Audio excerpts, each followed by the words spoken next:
Tout-Puissant m'a ordonné de proclamer la libération de Jacob. Je bénis ton nom, Père, parce que tu es Dieu. Gloire à toi, Papa, pour des siècles et des siècles, pour l'éternité en éternité. Merci, Père, pour tout ce que tu sois. Merci, Papa, de m'avoir ordonné, de m'avoir donné la parole pour ton peuple. Père, j'aimerais que toi-même, tu parles à ton peuple. Fasse-moi, prends ma place et dis à ton peuple ce que tu veux qu'ils entendent. Merci, Papa. Merci, Père Saint. Béni soit ton nom à jamais. Pour des siècles et des siècles, pour l'éternité en éternité. Au nom puissant de notre Seigneur Jésus-Christ que j'ai prié.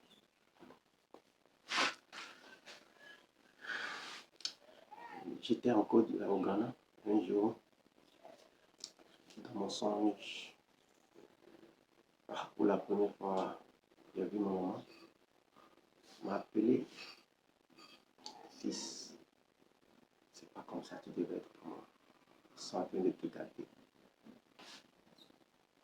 Bon, moi, ça m'a rien dit. Ça m'a rien dit.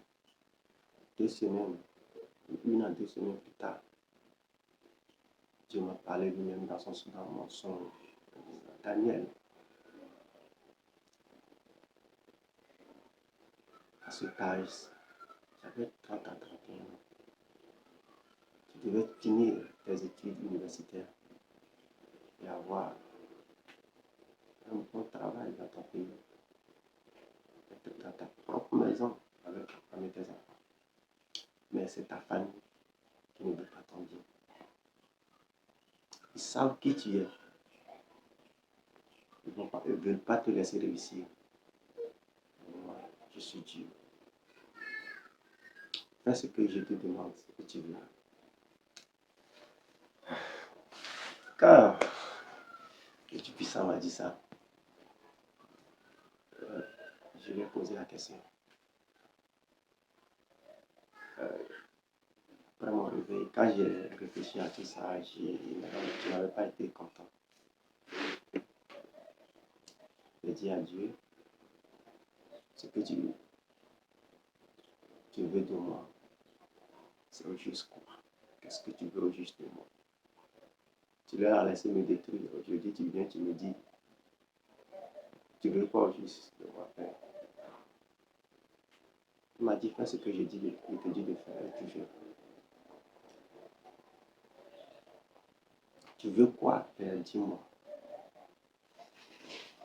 Donc, c'est dans le songe le soir, quand je me réveille, moi, je lui remets la parole. Et un jour, j'ai fait un songe. Dans mon songe, j'étais à l'école. On sortait des classes de l'école. Il y avait un monsieur qui était aussi dans la cour. Il pointait les gens. Toi, venez travailler dans mon champ. Toi, Daniel, tu fais partie, viens. Moi, je lui ai dit, je suis fatigué. Tu m'appelles de venir travailler dans ton champ. Je suis fatigué. Ne me dérangez pas. C'est ce que je lui ai dit. Il m'a fixé sans dire un mot. Il m'a fixé sans dire un mot.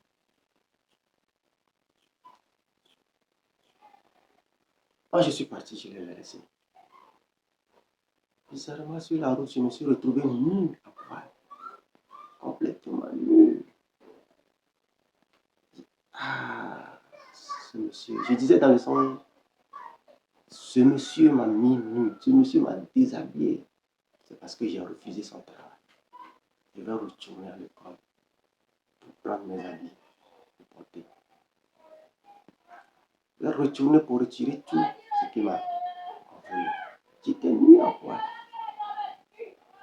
Et sur la route de retour vers l'école, il m'avait divisé en deux. Je marchais, je pouvais me voir aussi me suspendre dans les airs. À chaque moment que je dépassais quelqu'un, la personne s'arrête. La personne rit, quoi, la personne rit, me regarde et rit. C'est comme ça, tout ce qui m'était passé, riait. Moi, j'avais seulement mis ma main sur mon sexe, parce que moi-même, j'avais honte. Mais moi qui marchais, je ne voyais pas. Mais moi qui suis suspendu, il m'avait divisé en deux, j'étais suspendu dans les airs, c'est mon deuxième côté qui voyait tout. Mon deuxième corps, on peut dire qu'il voyait tout ce qui se passait. Arrivé à l'école, il n'y avait personne, je n'ai pas vu. Je lui traînais ça et là. J'attendais de chercher des habits pour porter, mais des habits qui ne me convenaient pas. Je vais aussi ajouter, il y a beaucoup de choses à dire, mais je vais aussi ajouter, quand tu fais un songe, tu vois que tu es à l'école, il faut te référer à la vie quotidienne. Donc, je me suis réveillé. Je me suis retrouvé sur mon lit. J'avais eu peur. J'ai compris le songe. Je sais ce que ça veut dire. Pour chercher de l'aide, je suis allé voir un pasteur. Je sais ce que ce songe veut dire. Parce que quand tu fais un songe, tu te vois nu comme ça veut dire haute humiliation. Haute humiliation. Je sais que c'est ce qui m'attendait parce que j'ai refusé de faire le travail de Dieu. J'ai refusé de travailler dans sa chambre. Okay. J'ai accepté de le faire. Qu'est-ce qu'il veut que je fasse, Dieu? Bon, je cherchais quelqu'un pour m'aider. Je suis allé voir un pasteur. Je lui ai sous-expliqué.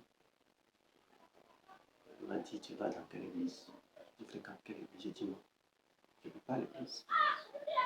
En conclusion, il m'a dit, Dieu veut que tu ailles à l'église.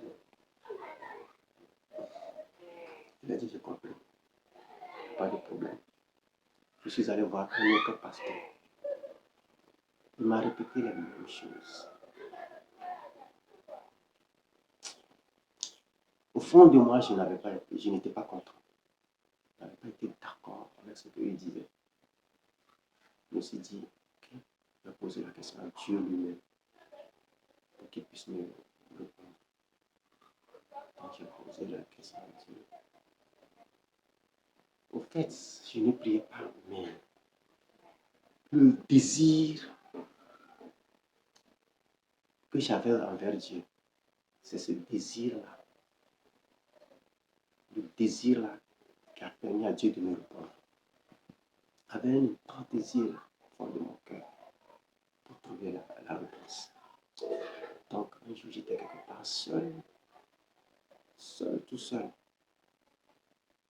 Et il y a une fois, c'était au Ghana, là où j'ai travaillé. Une fois qu'il m'a parlé, la voix m'a effrayé, j'ai jamais entendu ce genre de choses. La voix est comme une musique douce qui m'a frappé au fond de mon cœur. Quand j'ai entendu ça, j'ai eu peur. Mais la voix disait, ce qu'on veut que tu fasses, c'est d'annoncer la résurrection de ta grande sœur.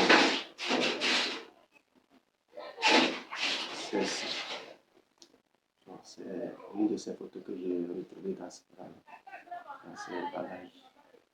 Alors, donc, j'ai dit non. Non. J'ai dit à Dieu, non. Ça, c'est pas possible. Qui peut me croire quand je vais annoncer ça?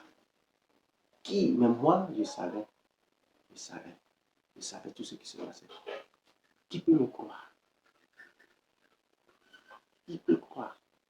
Quelqu'un m'a enterré des années. Il me dit d'annoncer sa résurrection. J'ai dit non. Non. Les gens vont se moquer de moi. Donc j'ai refusé. Mais plus tard, je pensais à l'humiliation passée, le songe passé, ce que la vie me réservait. Je ne voulais pas, mais j'ai décidé d'obéir pour que Dieu puisse me laisser tranquille. Ainsi, j'ai pris mon portable, tous ceux qui connaissaient, ou tous ceux qui connaissent ma soeur, que j'avais leur contact, j'ai appelé ma famille, les amis, tout, je leur ai annoncé la résurrection de ma grand-soeur. Donc, wow, ils se sont moqués quand même. Il y en a qui me prenaient pour un fou. D'autres,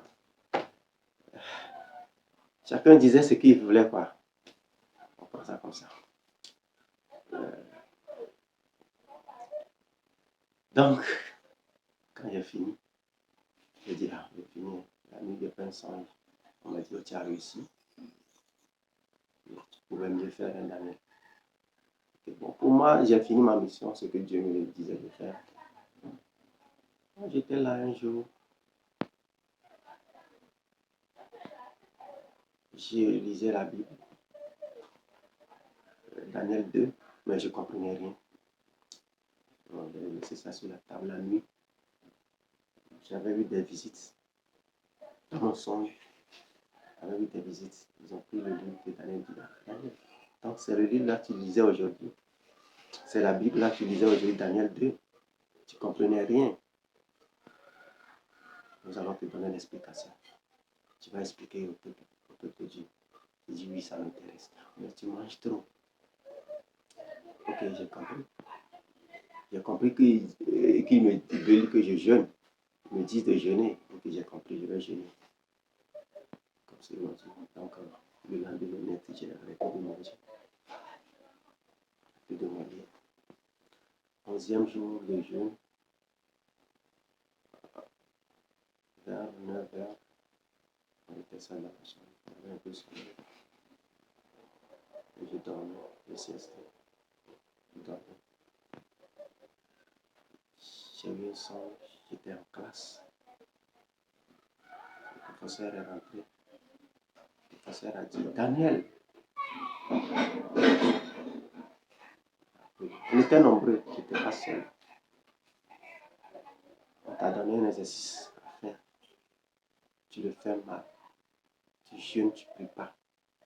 Mon esprit est retourné dans mon corps. Tu jeûnes, tu ne pries pas. Effectivement, je jeûnais, mais je ne priais pas.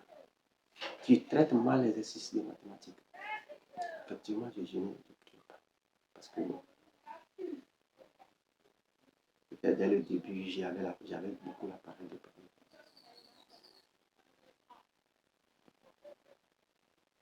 Bon, quand ils ont dit ça, j'ai arrêté le jeûne. J'ai compris que je faisais mal mon jeûne. Et le même jour, il y a un monsieur au Ghana qui m'a appelé de venir faire son travail. Et moi, je suis maçon camerounais spécialisé en carrelage. Il m'a appelé de venir. Au Ghana, c'est carrelage privé. Il m'a appelé de venir faire le carrelage. Le travail pouvait durer un mois. Donc, je me suis dit, après le travail, je vais continuer mon jeu. Ce que j'ai décidé, 5 jours de travail après, j'ai fait un songe la nuit. Je me suis retrouvé dans une grande salle, plus grande qu'un terrain de football. Il y avait toutes sortes de personnes. Non, le noir, tout, de toute race.